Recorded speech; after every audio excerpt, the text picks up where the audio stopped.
வேட்ரி சக்தி சீரியலில் இப்போ ஒரு அட்டகாசமான எபிசோட் வந்திருக்கு. வேறு லெவலில் மாசாக இருந்துச்சு. ஸ்கிப் பண்ணாமல் ஃபுல்லோடையும் கேளுங்க, ஸ்டார்டிங்லேருந்து எண்டு வரைக்கும். நம்ம சரளாமா வந்து மன்னிப்பு கேட்குறாங்க. என்னது மன்னிப்பா? என்ன நினச்சிக்கிட்டு இருக்க தெரியுமா? உன் பொண்ணு என்கிட்ட எல்லா உண்மையும் சொல்லிட்டா அப்படிங்கிறாங்க. என்னங்க சொல்கிறீங்க? அப்படியெல்லாம் எதுவும் சொல்லியிருக்க வாய்ப்பே இல்லை. இவங்க எல்லாரும் உங்கள்கிட்ட கங்கணம் கட்டுற கதையை வந்து சொல்லுவாங்க. உங்களை விளையாடி இவங்கெல்லாம் பெர்ஃபார்ம் பண்ணிட போகிறாங்க. உங்கள் கால் தூசிக்கு கூட இவங்கெல்லாம் வர முடியாது. என்ன மாயாஜாலம், என்ன பித்தலாட்டம் எல்லாம் வந்து நீங்கள் தானே பார்த்துட்டு இருக்கீங்க. என் முன்னாடி ஒரு பேச்சு, என் முதுகு பின்னாடி ஒரு பேச்சு, இந்த குடும்பத்தையே சதி செஞ்சு இல்லாமல் ஆக்கணும்னு சொல்லிட்டு ஏகப்பட்ட சித்து வேலையெல்லாம் பார்த்துட்டு இருக்கிறது எனக்கு தெரியாமல் போச்சா? சொத்துக்காக தானே இது மாதிரி பண்ணீங்க. பணம் என்னடி? அப்படி என்னடி உங்களுக்கு முக்கியமாக போச்சு? கேட்டிருந்தா நானே தந்திருப்பேனே. அப்படி இருக்கும்போது இவ்வளவு வேலையெல்லாம் காட்டி என் சக்தியை வந்து கார்னர் பண்ணி உள்ள அனுப்பணும்னு பார்த்தீங்க. வெற்றி வந்து சக்தி மேலே வச்சிருக்க காதல்னால அவன் வந்து உள்ளே போகிற மாதிரி ஆயிடுச்சு. சக்தி போராடி உண்மையெல்லாம் வர வச்சிருக்கா. இது எல்லாமே தெரிஞ்சிச்சு. அண்ணி இதெல்லாம் யார் சொல்லி உங்களுக்கு தெரிஞ்சிச்சு அப்படின்னு சொல்லி சரளா வந்து கேட்கும்போது பூஜா தான் சொன்னான். அப்போனா ஏன் கூட சொகுசான வாழ்க்கை, காரு, சாப்பாடுன்னு இந்த வீட்டுக்கே வந்து துரோகம் செய்ய உனக்கு எப்படி வந்து மனசாட்சியே இல்லையா அப்படின்னு சொல்லி கண்ணா அவனான்னு கேட்குறாங்க. இல்லை நீ என் பொண்ணுக்கு ஏதோ ஒன்று மை வச்சுருப்பாங்க, அதனால தான் சக்தி வந்து ஜெயிச்சிட்டா. என் பொண்ணு உள்ளே போகிற மாதிரி சுச்சுவேஷன் வந்துருச்சு, நம்பாதீங்க அண்ணி, தயவு செஞ்சு வந்து என் பொண்ணை வந்து காப்பாற்றுங்க அப்படின்னு சொல்லி கெஞ்சுறாங்க. ஓ, உன் பொண்ணை நாங்கள் வந்து காப்பாற்றணுமா? ரைட்டு விடு, இதை விட்டால் எனக்கு வேறு வேலை இல்லை. அப்போ நான் தப்பு பண்ண உன் பொண்ணை வெளியில் கொண்டு வந்துட்டு தப்பே செய்யாத என் பையன் வந்து ஏதாவது ஒன்று ஆகணுமா அப்படின்னு சொல்லி கேட்குறாங்க. இப்போ நீங்கள் நம்ப மாட்டீங்களே, எல்லாரும் சதி செஞ்சு என் மனசை வந்து கலைச்சது இல்லாமல் என் பொண்ணை வந்து கார்னர் பண்ணி உள்ளே தள்ளிட்டீங்களே, உங்களை யாரையும் நான் சும்மா விட மாட்டேன் அப்படின்னு சொல்லிட்டு ஏதோ ஒரு தண்ணி கேனை எடுத்துகிட்டு வராங்க. நான் இதை மேலே ஊற்றிக்க போகிறேன் அப்படின்னு சொல்லும்போது ரங்கநாயம்மா வந்து உள்ளே வந்து போயிட்டு எப்போதும் ஒரு பொருள் வச்சுருக்காங்களே அதை எடுக்கிறதுக்காக போகிறாங்க. எப்படி இருந்தாலும் ட்ராமா ப்ளே பண்ணி ரங்கநாயம்மா மனசை கலைச்சி பூஜா வந்து வெளியில் கொண்டு வந்துடணுங்கிற மாதிரி தான் சரளா வந்து யோசிச்சுட்டு இருக்காங்க. அது மாதிரி மேலே ஊற்றிக்கலான்னு இருக்கிறப்ப அந்த தண்ணி கேனை வந்து பிடுங்கிடுறாங்க நம்ம சக்தி. ஏய் என்ன நினச்சிட்டு இருக்க? நீயாவது தண்ணி கேனை மேலே ஊற்றி ஏதாவது பண்ணுறதுக்குள்ளே நான் உன்னை இப்பயே நான் அமுச்சு வச்சட்டா அப்படின்னு சொல்லி கேட்குறாங்க. அந்த இடத்துல நம்ம ரங்கநாயம்மா என்னங்க நீங்கள் இப்படி பண்ணுறீங்கன்னு சொல்லும்போது சரளாவை சுற்றி வந்து ஏதோ வந்து பொருளை வந்து தூக்கி தூக்கி போடுறாங்க. பட்டு பட்டுன்னு சவுண்டு வந்து கேட்குது. அந்த இடத்துல வேறு லெவலில் மாசாக இருந்துச்சுன்னே சொல்லலாம். ஐயோ, நம்ம சும்மா பெர்ஃபார்ம் பண்ணால் இவங்க உண்மையிலே வந்து அமுச்சு வச்சுருவாங்க போல இருக்கே அப்படின்னு சொல்லி யோசிக்கிறாங்க நம்ம சரளா. அந்த இடத்துல மரியாதையாக சொல்கிறேன், இந்த வீட்டுக்கும் உனக்கும் சம்மந்தம் இல்லை. என்னடி பூச்சாண்டி காட்டுறியா? என்ன பூச்சாண்டி காட்டுறியாங்கிறேன். என்னை பார்த்தா உனக்கு எப்படி தெரியுது? இவ சொன்னாலும் நம்புவா? முட்டாள் தானே. பூஜாவே நம்ப வச்சா நம்ம நம்ப வைக்க முடியாதுன்னு நினைக்கிறியா?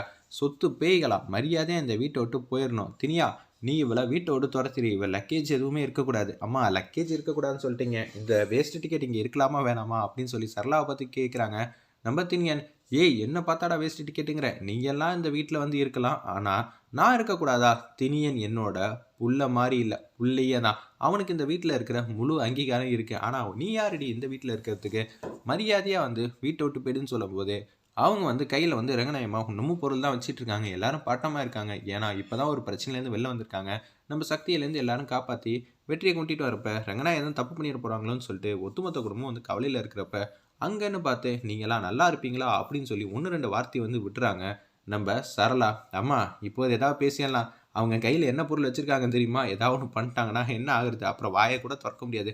மரியாதையை போமா அப்படின்னு சொல்லி வெளில வந்து இழுத்துட்டு போயிடுறாங்க. திடீர்னு வந்து சரளாவை ரொம்ப சோகமாயிடுறாங்க. அந்த இடத்துல சக்தி என்னை மன்னிச்சிருமா, என்னால் புரிஞ்சிக்கவும் முடியல, எது உண்மை எது பொய்ன்னு கூடிய சீக்கிரம் நீங்கள் புரிஞ்சுப்ப ஃபீல் பண்ணுவீங்கன்னு சொன்னீங்க.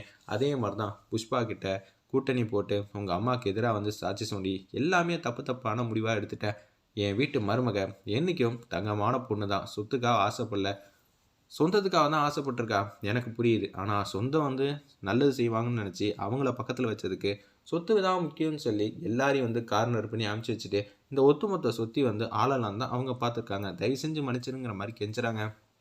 அடுத்த நாள் காலையில் வந்து வெற்றி வந்து விடுதலை வந்து செய்ய போகிறாங்க. ஒரு பக்கம் எல்லாம் வந்து தடப்படலாம் வீட்டிலேருந்து கிளம்புறாங்க.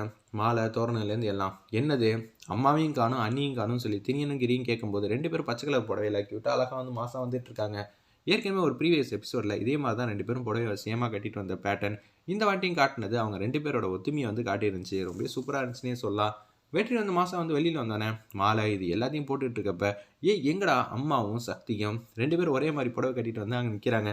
ஓகே அன்னைக்கு நடந்த மாதிரியே இன்னைக்கு நடந்திருக்கு, இதை விட சந்தோஷமான நாள் எதுவுமே இருக்காது அப்படின்னு சொல்லும்போது 2 பேரும் மாறி மாறி ஸ்வீட் வந்து ஊட்டி விட்றாங்க. இருக்கலையே பிரம்மாண்டமான மாலையை வந்து எடுத்துகிட்டு வந்து ரங்கநாயம்மாவும் சக்தியும் வந்து வெற்றிக்கு வந்து போட்டு விட்றாங்க. என்னப்பா எல்லாம் நல்லா இருக்கியா அப்படின்னு சொல்லும்போது, வெற்றி நீ செஞ்சது எல்லாமே கரெக்டு தான்ப்பா. நம்ம மருமகளை வந்து நீ காப்பாத்திட்ட. அது வரைக்கும் சந்தோஷம் தான். புருஷன்னா இப்படி தான் இருக்கணும். உன்ன மாதிரி தான் ஒரு புருஷன் இருக்கணுங்கிற மாதிரி சந்தோஷமா பேசிட்டு அப்படியே வீட்டுக்கு வந்துகிட்டு இருக்காங்க. வெற்றி வந்து பின்னாடி வந்து உட்காந்துருக்காங்க. புல்லட்டை ஓட்டிட்டு வருது வேற யாரும் இல்லை, சக்தி தான் வந்திருக்காங்க. வீட்டில் வந்து மீனாட்சி அம்மா, துர்கா, யமுனா வந்து ஆர்த்தி தட்டோட வெயிட் பண்ணிட்டு இருக்காங்க. வந்துட்டோன்னு தான் சொன்னாங்க. கார் வந்து மாசம் வந்து நின்னோன்னே இறங்குறாங்க.